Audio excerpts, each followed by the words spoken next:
ሰላም እንደምን አላችሁ ዲዮሎ ስፖርት ቤተሰቦች የቻይና ናንጂንግ ቤት ውስጥ አትሌቲክስ ሻምፒዮና ልዩ የአትሌቲክስ ዘገባችን ነው። ኢትዮጵያ የመጀመሪያውን የማጣሪያ ሩጫ የምታደርግበት ቀንና ሰዓት ታውቋል። እናንተ ይህን ውድድር ለመመልከት በነፃ ያሉትን አማራጮችን ጠቁማችኋለን።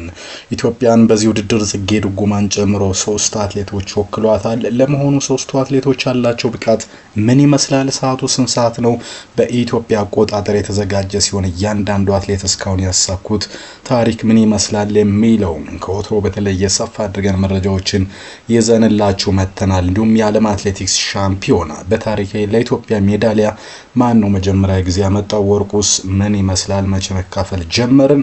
ከናንጂንግ ቻይና ምን አዳዲስ ስፖርቶች እየወጡ ነው? አዳዲስ ስፖርታዊ መረጃዎች የሚለው ተጠባቂው አትሌት ጉዳፍ ጸጋይ የሚያጋራቻቸው መረጃዎች አሉ። እነዚህን እየነገርናችሁ እንቆያለን። ከሁሉ አስቀድሞ በኢትዮጵያ ብሔራዊ ቡድን በኩል ስንት ወርቅ፣ ስንት ብር፣ ስንት ነሐስ ይመዘግባል? ማን ወርቅ ያመጣል ብላችሁ ታስባላችሁ?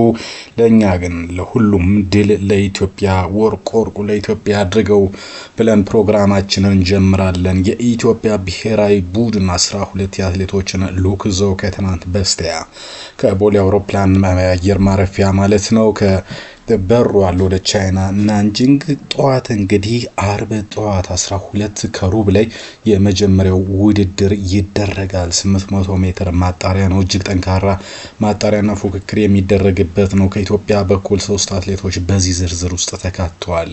አትሌት ጽጌ ድጉማ፣ አትሌት ንግስት ጌታቸውና አትሌት ሀብታም አለሙ የኢትዮጵያን ውድድር አሃዱ ብለው የሚጀምሩ አትሌቶች ናቸው። እንግዲህ ከነዚህ አትሌቶች ምን አይነት ታሪክ አላቸው፣ እነማን ናቸው የሚለውን በዝርዝር የምናይበት ሰዓት ነው። ንግስት ጌታቸው ገና እንግዲህ እድሜዋም ትንሽ የምትባል አትሌት ነች። እርሷ እንግዲህ የተለያዩ ውድድሮች ላይ በእርግጥ ተሳትፋለች። ያን ያህል ግን እጅግ ትልቅ ሊባል ወይም ሊጠቀስ የሚችል አይነት አይደለም። ፕሮፋይሏን ለማየት ባደረኩት ጥረት ማለት ነው። በእርግጥ ምርጥ ሰዓት ሊባሉ የሚችሉ ውጤቶችን አስመዝግባለች። ከነዚህ ውስጥ በስዊድን የዳይመንድ ሊግ ውድድር በ3000 ሜትር መሰናክል የአራተኛ ወጣችበት 1:59.77 በ800 ሜትር ያስመዘግበችበት ጥሩ ሰዓት ሆኖ ተመዝግቦላታል። ከዛ ውጭ ግን በፓሪስ ኦሎምፒክን ባሳየችው ሰዓት ማለት ነው ተጠባባቂ ነበረች። እንደምታስታውሱት ፓሪስ ኦሎምፒክ 800 ሜትር ማለት ነው አትሌት ጽጌ ድጉማ፣ አትሌት ሀብታም አለሙና አትሌት ወርቅነሽ መለሰ ኢትዮጵያን ሲወክሉ፣ አትሌት ንግስት ጌታቸው ተጠባባቂ ደረጃ ላይ ወይም ደግሞ በተጠባባቂ ተራ የተቀመጠች አትሌት እንደነበረች የምናስታውሰው ጉዳይ ነው።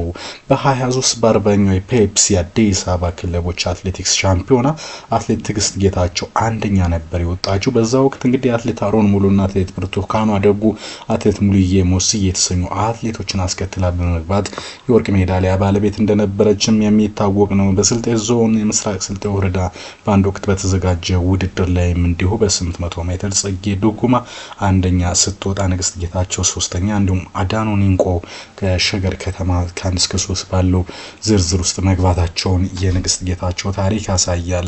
ንግስት ጌታቸው እንግዲህ በተለያየ ጊዜ ጭቅጭቅ ውስጥ ገብታ እንደነበረ የሚታወቅ ጉዳይ ነው። ከዚህ ውስጥ አንደኛው ባለፈው ከጉዳፍ ጸጋይ ባለቤትና ከአሰልጣኝ ህሉፍ ሂዶጉ ጋር የገባችበት ውዝግብ ተጠቃሽ ነው። እርሱ እንዳልሳተፍ ጫናዎችን እያደረገብኝ ነው በሚል ቅሬታ እያሰማች እንደነበረ የሚታወቅ ጉዳይ ነው።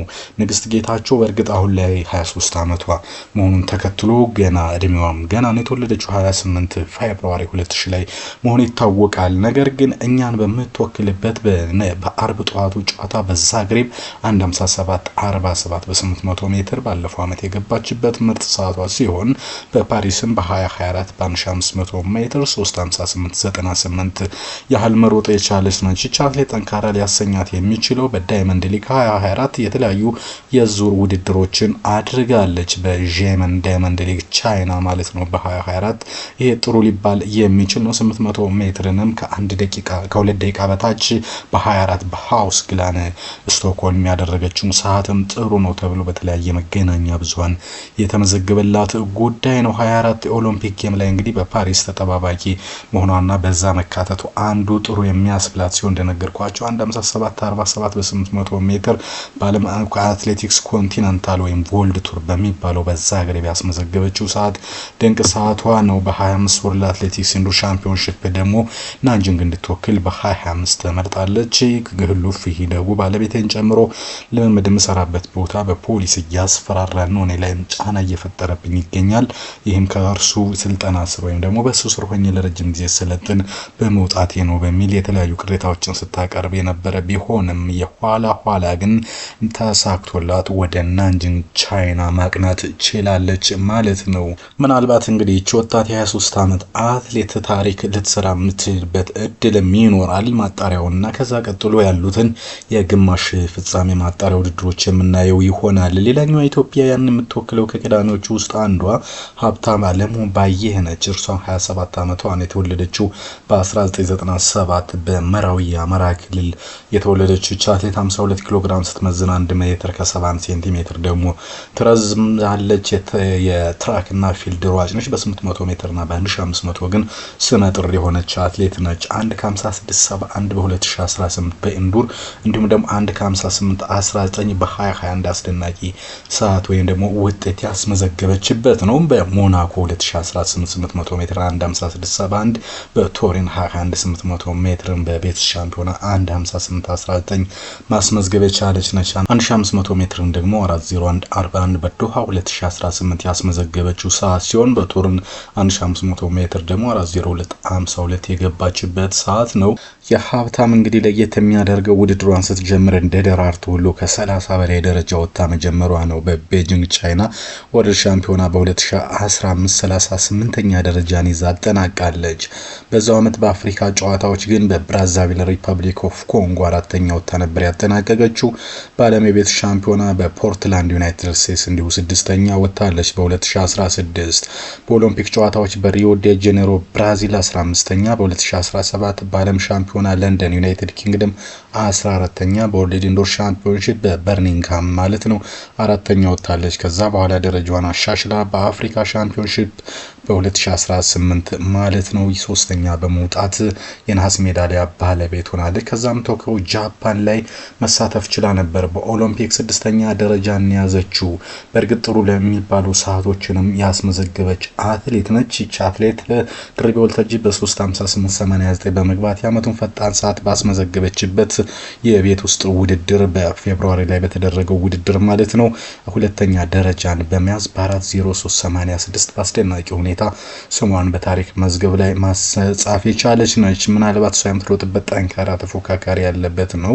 ጽጌ ዱጉማ አንዷ ነች። በፖላንድ የሴቶች 800 ሜትር የቤት ውስጥ ውድድርም ጽጌ ዱጉማ ስታሸንፍ ሀብታም አለሙ 2ኛ ደረጃ መውጣቷ ይታወቃል። ሀብታም በዚህ ውድድር 2:00.61 ስትገባ ጽጌ ዱጉማ ደግሞ 2:00.04 የገባችበትን ጉዳይ የምናስታውሰው ነው። በዚህ ደግሞ በአፕሪል 2024 ወይም ደግሞ ባለፈው አመት ሚያዝያ ወር ላይ ማለት ነው ጠንካራ ውድድሮች ተደርገው ነበረ። በዚህ ውድድር ውስጥ አንዷ ተሳታፊ እሷ ነበረች። በዚህ አትሌት ብርቄ ሀየሎም፣ አትሌት ወርቅነሽ መሰለ፣ አትሌት ድርቤ ወልተጂ፣ አትሌት ፍሬ ወይኒ ኃይሉ በጣም ጠንካራ ፉክክር ባደረጉበት ውድድር ደግሞ አትሌት ሀብታም አለሙ 3:59.06 በማምጣት 7ኛ ስትወጣ ሳሮን በርሄ 8ኛ ደረጃ በመያዝ ውድድሩን ማጠናቀቃ ይታወሳል።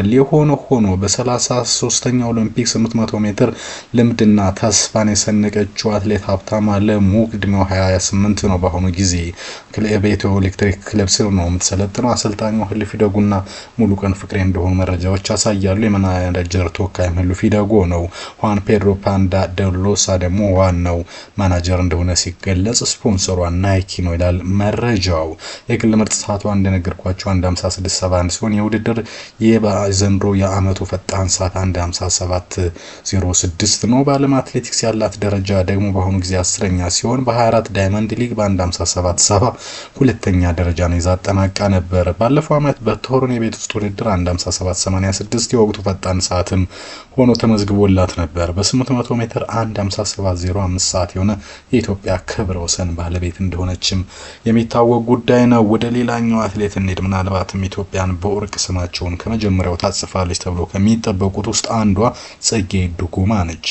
ጽጌ ድጉማ በኢትዮጵያ ባልተጠበቀ ሁኔታ በ800 ሜትር መንገስ የቻለች አስደናቂ አትሌት ነች። ይህች አትሌት በ33ኛው የበጋ ኦሎምፒክ በ800 ሜትር የብር ሜዳሊያ በማምጣት ኢትዮጵያን ማስደሰት የቻለች ስሟን ማስጠራት የቻለች አትሌት ነች። እድሜዋ በአሁኑ ጊዜ 24 ሲሆን ቁመቷ 1 ከ64 ነው። ክብደቷ ደግሞ 55 ኪሎ ግራምን ይመዝናል። ክለቧ የኢትዮጵያ ንግድ ባንክ ሲሆን የበፊቱ አሰልጣኟ አለሙ ዋቅጅራ ነበር። በነገራችን ላይ ከአለሙ ዋቅጅራና ከጌታሁን ጋር በነበረው ሰጣ ገባ እርሶ ወደዛ ከመብረሯ በፊት ማለት ነው በስካይላይት ሆቴል እርቅ ወርዷል። ስለዚህ ጉዳዩ በሰላም ተፈቷል ማለት ነው። አሰልጣኝ አለሙ ዋቅጅራ ከፓሪስ መባረሩን ተከትሎ እኔ ጽጌ ድጉማ አሰልጣኝ ነኝ ከዛም ልባረር አይገባም በሚል ቅሬታውን ሲገልጽ እንደነበረ የሚታወቅ ጉዳይ ነው። እስከዛሬ ድረስ እንግዲህ ባለመግባባት ውስጥ ቆይተው አሁን ጽጌ ወደ ቻይና ከመሄዷ በፊት ግን በስካይላይት ሆቴል ስምምነት ተደርጎ ከአለሙ ዋቅጅራ ጋር በሰላም መለያየታቸውን መረጃዎች ያሳያሉ። ይሄ ምናልባት እንግዲህ በፓሪስ ጥሩ ውጤት እንድታስመዘግብ መነቃቃትን ይፈጥርላታል ተብሎ የሚጠበቅ ጉዳይ ነው። ጽጌ ስትጀምር በ400 ሜትር ነበረ። በ22 በሴንት ፒየሬ 54:43 800 ሜትርን 1:57:15 ፓሪስ የሮጠችበት የቅርብ ጊዜ ምርጥ ሰዓቷ ነው። እንዲሁም ደግሞ በዓለም የቤት ሻምፒዮና በ24 በግላስኮ 800 ሜትር በአስደናቂ ሁኔታ ከእግር ህመም አገግማ የወርቅ ሜዳሊያ ያመጣችበት ሲሆን በአፍሪካ ጨዋታዎች በ23 አክራ በ800 ሜትር የወርቅ ሜዳሊያ በማምጣት በጣም አስደናቂ የተባለች አትሌት ነች። በቤልግሬድ በተካሄደው በፌብሩዋሪ 2024 ውድድር ላይ የገባችበት ሰዓት እንዲሁ 1:59:66 በጣም አስደናቂ የተባለ ሰዓት ሲሆን በጁላይ 2023 ደግሞ በ800 ሜትር በቤልጅየም በተደረገው ውድድር 1:59:40 በመግባት አስደናቂ ሰዓትን ማስመዝገብ ችላለች። በሐዋሳ በ22 በ400 ሜትር ውድድሯን የጀመረችው ይህች አትሌት ማለት ነው 1:57:15 አስደናቂ ወይ ደግሞ ፐርሰናል ቤስት ሰዓት ሆኖ ተመዝግቦላታል። ይህም በፓሪስ ኦሎምፒክ ነው የተመዘገበላት። ከዛ በኋላ እንግዲህ በተለያዩ ውድድሮች ላይ ተሳትፎ አድርጋለች ፖላንድን ጨምሮ።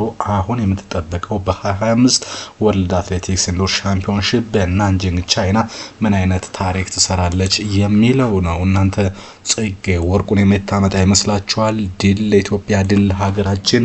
መረጃችን ቀጥሏል። በነጻ የምትከታተሉበትን ቻናል የኢትዮጵያ ሰዓትና እንዲሁም አማራጮችን ከመንገራችን በፊት ስለ ዓለም የአትሌቲክስ ሻምፒዮና አንዳንድ እውነታዎችን እንገራችሁ። የዓለም አትሌቲክስ ከሚያሰናዳቸው ዓመታዊ አትሌቲክስ ውድድሮች መካከል የቤት ውስጥ የመምትራክና ሜዳ ላይ ተግባር ሻምፒዮና አንዱ ነው። እንደ አውሮፓውያን አቆጣጠር በ1985 የዓለም የቤት ውስጥ ጨዋታ የሚል ስያሜን ይዞ በፈረንሳይ ፓሪስ ነው የተጀመረው። በሁለተኛው ዓመት ስያሜው የአይኤምኤፍ ተቀይሮ የቤት ሻምፒዮና ሆኖ ቀጥሏል። ከዛም በ2019 በአሁኑ ወቅት ያለውን የዓለም አትሌቲክስ የቤት ውስጥ ሻምፒዮና ስያሜን በመያዝ እየተከናወነ ይገኛል። ሻምፒዮናው በሁለት ዓመት በተለያዩ ከተሞች የሚሰናዳ ሲሆን የአጭርና ረጅም ርቀት እንዲሁም የሜዳ ተግባር ውድድሮች ይስተናገዳሉ። ሻምፒዮናው ከጀመረ ጊዜ አንስቶ የውድድር አይነቶች ሳይቀንሱና ሳይጨምሩ መከናወን ቀጥለዋል። በተለይ በትራክ ውድድሮች ኢትዮጵያን አትሌቶች የራሳቸውን አሻራ ማኖር ችለዋል። በርካታ አትሌቶች በአጭር ርቀት መወዳደር መጀመራቸውን ተከትሎ የቤት ውስጥ ውድድር የግል ብቃትን ለማሳደግ ምቹ ሆኗል። በተለይ ባለፈው ዓመት በስኮትላንድ ግላስጎ የተደረገው ውድድር እጅግ አስደናቂ ሊባል የሚችል ውድድር እንደነበረ ይታወቃል። የኢትዮጵያ አትሌቲክስ ቡድን በሻምፒዮና የመጀመሪያ ሁለት ውድድሮች በ1989 እና 1987 መካፈል አልቻለም። ብሔራዊ ቡድኑ ለመጀመሪያ ጊዜ የተካፈለው በ1989 ነበረ። ከዛ በኋላ በተደረጉ 3 ተከታታይ ሻምፒዮና ቢወዳደርም ግን በአሳዛኝ ሁኔታ አንድ ሜዳሊያ ማሳካት አልቻለም። በ1997 በፓሪስ በተካሄደው ሻምፒዮና ኃይሌ ገብረስላሴ በ3000 ሜትር በማሸነፍ የመጀመሪያውን ወርቅ ሜዳሊያ በማጥለቁ የኢትዮጵያ 10ኛ ደረጃን በመያዝ ማጠናቀቅ ችላለች። በቀጣዩ በጃፓን ማበሺ በተከናወነው ሻምፒዮና ኃይሌ በ1500 እና 3000 ሜትር 2 ወርቅ ሲያመጣ ሚሊዮን ወልዴ በ3000 ሜትር የነሐስ ሜዳሊያ ማሳካት ችሏል። በዚህ መሰረት ኢትዮጵያ በ2 ወርቅና 1 ነሐስ በድምሩ 3 ሜዳሊያዎች ከዓለም 6ኛ ደረጃን ይዛ ማጠናቀቅ ችላለች። ከዛ በኋላ አስደናቂ የኢትዮጵያ ሴቶች ሜዳሊያውን ተከትለዋል። እነማን ከበዛ በኋላ የወርቅ ሜዳሊያ መጡ የሚለውን በሌላ መርሃ ግብር የምንነግራችሁ ይሆናል። ለአሁኑ ግን የጠዋቱ ስንት ሰዓት በኢትዮጵያ አቆጣጠር ይደረጋልና የምትመለከቱበትን አማራጮችን እንገራችሁ።